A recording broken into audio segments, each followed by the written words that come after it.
اوس چې کوم تیر شوي ایم پیګان یا دا اوس چې کوم سنیټر صاحب دی یا زموږ علماء کرام یا هر وخت کې د پیپلز پارټي مخه نیولې شوې ده، کله په عدالتي شکل کې، کله د اسټیبلیشمنټ په شکل کې. ایم این ایم الیکټ کیږي، سینیټر هم الیکټ کیږي، ایم پی آی هم الیکټ کیږي، اوس پکې ناظمان هم رااله راپاسېږئ او نن دا غیرت وکړئ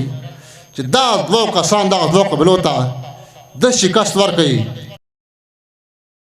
خو افسوس او ګیله زه په دې باندې کومه چې دا دومره مشران موږ ورکړي دي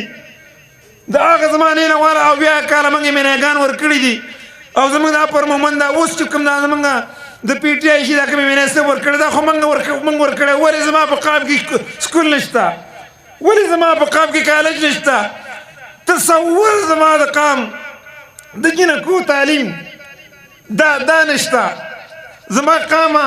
د دې ذمہ دار څوک دی؟ زما قامه د دې ذمہ دار هغه زمانې نه چې کوم ایم این ګانو سنیټر عبدالرحمان صاحب وغیره او دا اوس چې کوم سنیټر صاحب او د دې نه مخکې درونه یا سابقه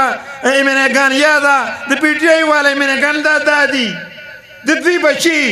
او دا د دوی اوس هم کورونه تاسو ګورئ دا په دې قام او په دې وطن کې زموږ په دې خاوره نه اوسېږي. دا زما او ستا په شان ملنګان نه دي چې کم از کم ما او تا ته پته لګي چې بجلي شته که نشته. ځکه چې په یکاون کې بجلي نه وي، په ګنداو کې نه وي، په بنډیالۍ کې نه وي، په خویزي بیزي کې نه وي، نو ما او تا دلته اوسېږو ما او تا ته پته شته چې بیلې نشته. چې ولې زما په دې خویزي بیزي کې سکول نشته؟ سکول چې نه وي اګاهي نه وي،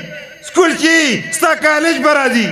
ستا کالج چې د جنکو سکول به ورسره وي، د جنکو سکول چې د جنکو کالج به ورسره وي او چې دا ټول شیزونه وي نو ته به دلته څه شی ورکوي؟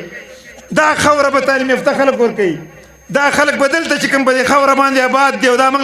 زموږ افسران دي دا به هغه خلک به په خپله باندې افسران دي. دا اوس چې کوم تیر شوي ایم پیګان یا دا اوس چې کوم سنیټر صاحب دی یا زموږ علماء کرام یا فرقه په دې نوم باندې کوم سیاست کوي په مذهب باندې د هغوی ناظمان شته. مال یې څه شی راوړو؟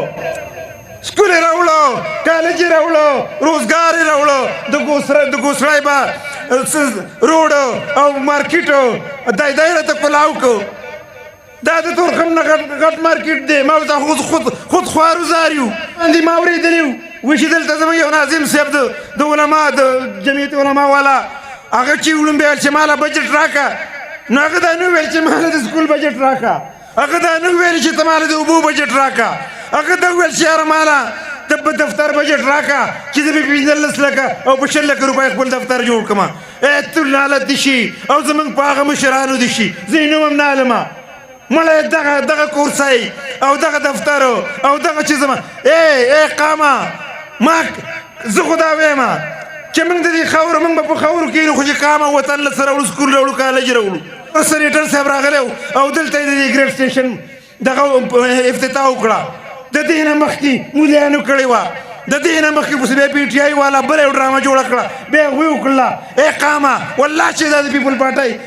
پارټۍ حکومت منظور کړی دی. هر وخت کې د پیپلز پارټي مخه نیولې شوې ده، کله په عدالتي شکل کې، کله د اسټیبلیشمنټ په شکل کې او کله په کم شکل کې او کله په کم شکل کې. موږ پسې به دا ویل چې پیپلز پارټي چې ده دا یو کمیونست نظریه ذهن لري. دا صرف هغه خلک وو، دا هغه سوچ والا خلک دا پراپیګانډې کولې چې چا نه غوښتل چې د دغه ملک خلکو له دغو حقوق میلاو شي، چې چا نه غوښتل چې د دغه ملک خلکو دا شعور حاصل کړي چې هغه د خپل حق د غوښتو جوګا شي. نو هغو به مختلف پراپیګانډې کولې، کله به د کمیونستۍ په شکل کې او کله حالانکې که ته د پیپلز پارټۍ منشور وګورې نو د ټولو نه اول نقطه په پیپلز پارټۍ په منشور کې دا ده چې اسلام ہمارا دین ہے، چې د ټولو نه پهله اسلام یې هغه کړلو. بیا ته څرنګې د کمیونستۍ فتوا لګوې، بیا د 100 کالو د قادیاني مسله وه هغه په دغه ملک کې پیپلز پارټۍ د شهید بټو په دور کې همیشه لپاره هغه حل کړله او قادیانی چې دی هغه کافر وګرځېدو، نن هم هغه کافر دی. بیا که د محترم بېنظیر بټو حکومت راشي باوجود د دغې چې 16 میاشتې او دغه شانتې کم ټیم ورته میلاو شولو، خو په هغه لږ وخت کې هغو چې کوم کارونه کړي دي، کومې منصوبې د موږ تاسو د عوامو لپاره جوړې کړي دي، هغه د چا نه پټې نه دي. نن زموږ لپاره ډېره زیاته خوشحالۍ ورځ ده چې نن موږ سره زمونږ د پاکستان پیپلز پارټۍ په کاروان کې زمونږ د دې غیرتي او د اتلانو د خاورې ډېر زیات درانه مشران نمزولي او کشران زمونږ په کاروان کې شاملېږي. پاکستان پیپلز پارټۍ کې موږ سره شمولیت وکړو چې په هغې کې زمونږ درون مشر ملک میرادیم صاحب د هغوی خاندان او د هغوی ملګري ټول موږ سره نن پاکستان پیپل پارټۍ کې د شمولیت اعلان وکړه. موږ ترې ډېره مننه کوو. ډېره زیاته مهرباني ملک صاحب. تاسو یقین وکئ زه په دې وطن کې ګرځم غم خادي تګ راتګ سیاسي هلې ځلې او د خپل قوم ته ګورم د خپل قوم حالت زار ته ګورم د دې روډز حالات ته ګورم زما د تعلیمي کم ما سره چې احتسال کېږي هغې ته ګورم د اوبو مسلو ته ګورم د بجلۍ مسلو ته ګورم نو زړه مې جاړي او حیران په دې خبره یم چې زما د دې خاورې نه MNM الکټ کېږي سینیټر هم الکټ کېږي MPI هم الکټ کېږي اوس پکې ناظمان هم راله خو د حیرانتۍ خبره دا ده چې د مچۍ دم یې وسره هم نشته او نه یې دننه پورې وکړه. په افسوس سره به دا خبره وکړم چې د دې خلکو بنیادي مقصد صرف خپل بینک اکاونټس خپله پراپرټي جوړول او زما د قوم په سر باندې سوده بازي کول دي او ټول عمر یې وکړه او روان دي کوي راپاسېږئ او نن دا غیرت وکئ چې دا دوه کسان دغه دوه قبیلو ته د شکست ورکوي چې ضرورت به پرېږدئ که راځي نو خدای خاطر وکړئ چې دا تپوس یې کوئ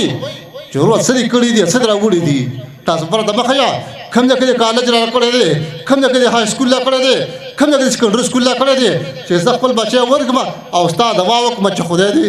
کور آباد کړه.